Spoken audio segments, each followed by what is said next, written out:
Jungle.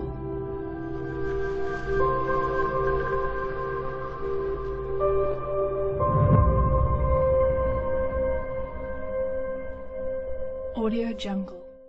原标题：又有一架米八直升机坠毁了，俄罗斯陆航部队该换新机了。日前，俄边防军一架米八直升机遭遇恶劣天气，坠毁于车臣共和国。事故共造成8名俄罗斯边防军士兵死亡。作为当今世界生产数量最大，同时也是保有量最大的一款直升机，米刀8近年来的表现似乎不在状态。军用与民用版本米八事故层出不穷，米刀8直升机真的已经廉颇老矣了吗？米刀8研制于上世纪60年代，设计工作由苏联米里设计局负责，属通用直升机。米刀8研制之初是指直升机由第一代向第二代发展的关键时期，米刀8因而吸收了许多二代直升机的设计理念，如采用涡轴发动机取代活塞发动机，以及在机体、螺旋桨等部位采用更多的金属材料等。米刀8于1961年完成定型，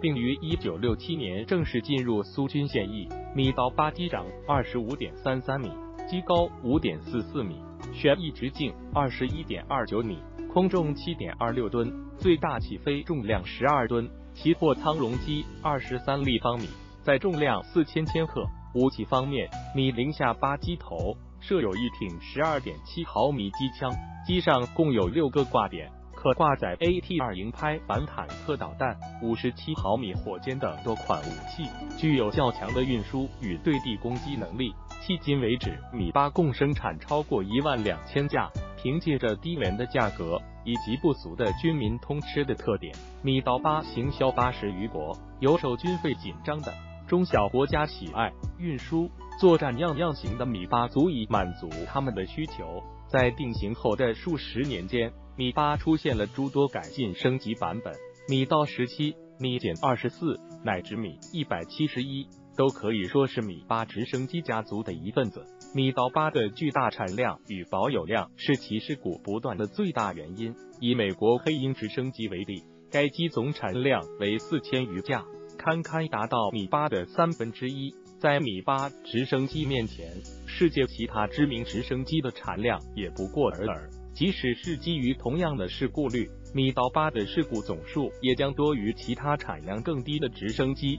负1%的事故率下，米刀8要出120次事故，而黑鹰不过是40次。从单纯的绝对数角度得出米八事故易发的结论是极不公平的。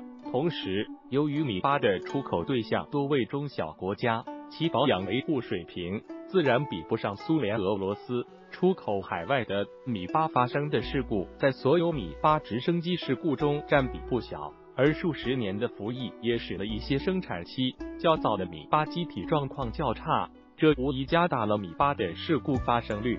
廉颇老矣，尚能饭否？米刀8较大的事故数量的原因是多元的，偶尔的事故并不能说明一款武器的强弱。生机勃勃的米八家族中，米夫8虽然是老兵，但还未到迟暮的境地。作者：全球大事典，本文由火器营原创，抄袭地纠，图片来源于网络。